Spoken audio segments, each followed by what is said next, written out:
ఏమనుకున్నానంటే ఇంపాక్ట్ఫుల్గా పని చేయాలి.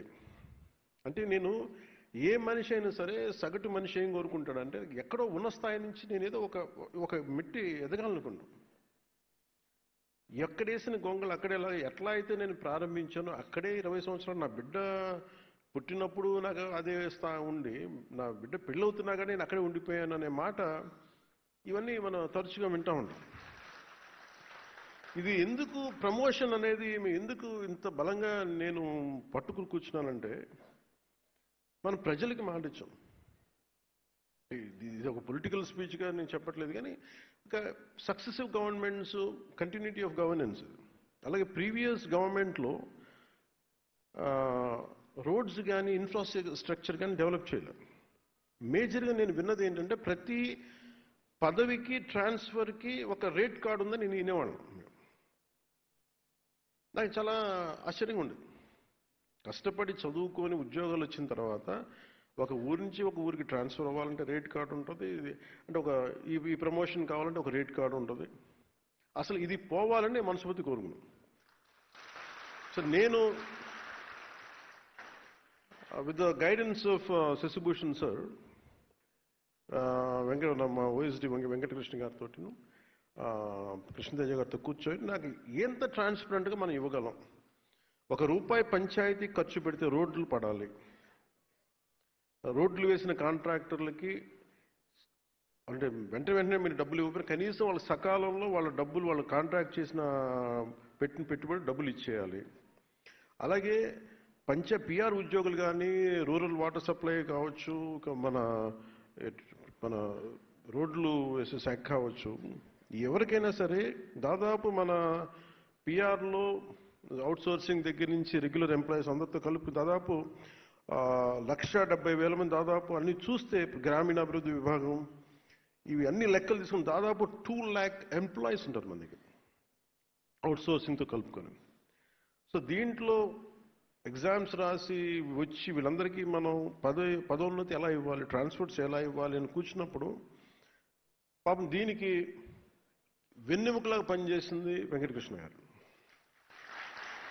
అంటే మన అదృష్టం ఇంకా ఈ భారతదేశం ఇంకా వ్యవస్థ అంటే మనకున్న ఈ పొలిటికల్ ఇన్వాల్వ్మెంట్కి వీటికి ఇంకా వ్యవస్థలు బలంగా ఉన్నాయంటే వెంకటకృష్ణ గారు లాంటి అధికారులు ఇంకా ఉండటం వల్ల వాళ్ళు ఏం కోరుకోరు. వాళ్ళు నేను పాపం ఆయన వచ్చినప్పటి నుంచి ఆయన తపన ఏంటంటే సార్ రిఫార్మ్స్ రావాలండి, ఏదైనా చేయాలి, మీ టైంలో రావాలి, ఇదే చెయ్యాలి, పాపం తెగబడేవాడు. సరే నేను రెగ్యులర్గా నేను రోడ్ల మీద తిరుగుతాను, జనంతో పిటిషన్స్ తీసుకుంటాను, అది అందరిని కలుస్తాను. కాబట్టి దీనికి మేమందరం కలిసి ఇది ఒక్కళ్ళు చేసింది కాదు. నేను అనుకుంటే సరిపోదు. నాలాగా చాలామంది గొప్ప ఆలోచనలు మంచి ఆలోచన ఉండొచ్చు, కానీ అంత సమర్థత కలిగ అంత ఇంటిగ్రిటీ ఉన్న ఒక అధికారుల సమూహం చాలా చాలా ఎసెన్షియల్. ఈ రోజున మీరు థ్యాంక్స్ చెప్తున్నారు అంటే నేను ఒక ఇనిషియేట్ చేయగలను. నేను చేసింది నేనేం కల్పించుకోను. I need a clean and transparent governance కావాలి ఈ మన శాఖ, నా కంట్రోల్లోని శాఖ గురించి. సో నేను ఎవరికి కూడా నేను ఒకటే సింపుల్ డైరెక్షన్ ఇచ్చాను. నాకు ఎవరో తెలియదు. నా స్థాయిలో నేను ట్రాన్స్ఫర్ చేసే ఒక 10-12 ఉంటాయి, 14 40 26 నేను చేయగలిగే నేను ట్రాన్స్ఫర్ చేసేనా 10 కేటగిరీస్ నేను చేయగలిగే. నాకు జూలై 31తో నేను రిటైర్ అవుతున్నాను సార్. ఇంకా ఈ పంచాయతీరాజ్ వ్యవస్థలో ఎంత చేసినా ఏముంది అనే సమయంలో అద్భుతమైన అవకాశం మన పంచాయతీరాజ్ శాఖ మార్చులు మరియు డిప్యూటీ సీఎం గారి రూపంలో నాకు కల్పించిన దేవుడికి నేను ముందుగా కృతజ్ఞతలు తెలియజేసుకుంటున్నాను సార్. అలాగే మీ టీంలో మీతో సమానంగా పరుగులెత్తిస్తూ మీ ఆలోచనలన్నీ కూడా ఉన్న మా గౌరవ కమిషనర్ సార్కి, ఓఎస్డీ గారికి, అలాగే ఇతర అధికారులకు, ప్రిన్సిపల్ సెక్రటరీ గారికి అందరికీ కూడా హృదయపూర్వక నమస్కారాలు. నేను తల ఉంచి నమస్కారం చేసుకుంటున్నాను సార్. ఎందుకంటే ఈ 25 ఏళ్లుగా ఎంపీడీఓలుగా ఉన్నాం సార్. చివరి సంవత్సరంలో అద్భుతంగా డిఎల్డిఓ కల్పించారు. అలాగే డిఎల్డిఓ నుంచి కూడా మీరు సీఈఓలుగా కూడా ప్రమోషన్ పొందుతారని ఒక చల్లని కబురు కూడా మాకు చెప్పారు సార్. ఇంకా ఎందుకంటే సార్ 94, 95 ప్రాంతాల్లో మాతో పాటుగా జాయిన్ అయిన డిప్యూటీ తహసీల్దార్లు అందరూ కూడా డిఆర్ఓలుగా ఉన్నారు సార్. వాళ్ళందరూ కూడా ఇప్పుడు మేము అక్కడికి వెళ్తే మే కమిన్ సార్ అని వాళ్ళ పర్మిషన్ అడిగి లోపలికి వెళ్ళాల్సిన పరిస్థితి సార్. ఒక రకంగా ఉద్యోగం చేశాం సార్. ఎంత కష్టపడ్డా కానీ అక్కడ మేము చాలా ఇదిగా అయ్యేవాళ్ళం సార్.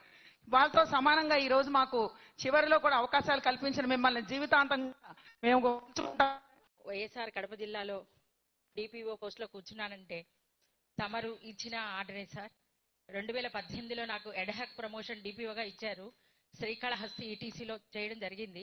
తర్వాత రెగ్యులర్ డిపిఓ ఇచ్చి కూడా ఏపీ ఎస్ఐఆర్డీలో కూర్చోబెట్టారు. అయ్యో డిపిఓనే నాకు డిపిఓ కుర్చీ ఇవ్వలేదే అనుకున్నా. అప్పుడు ఆ కుర్చీలకి కొంత రేటు ఉండేది సార్. ఆ రకంగానే జరిగేది. తమరి దయ వల్ల నా కుర్చీ ఇచ్చినందుకు తమరికి మనస్ఫూర్తిగా కృతజ్ఞతలు తెలియజేస్తున్నాను. మీ దయ వల్లే నేను గ్రేడ్ 1 లోకి వచ్చాను సార్. మా బ్యాచ్ 2006 బ్యాచ్ సార్. 2006 నుంచి మేము ఇప్పటికి 19 సంవత్సరాలు సర్వీస్ చేశాం సార్. మీరు వచ్చిన తర్వాత ఆగస్టులో మేము గ్రేడ్ 3 నుంచి 2కి వచ్చాం సార్. ఇప్పుడు రీసెంట్ గా గ్రేడ్ 1 తీసుకుని మేము గ్రేడ్ 1 పొజిషన్ లో ఉన్నాం సార్. మీ దయ వల్ల మేము విత్ ఇన్ షార్ట్ పీరియడ్ లో 2 ప్రమోషన్లు తీసుకున్నాం సార్. ఇంకో ప్రమోషన్ కూడా ఇచ్చారు సార్. మాట మంత్రి అనే మంచి ప్రోగ్రాం పెట్టి మాకు 3వ అవకాశం ఇచ్చారు సార్.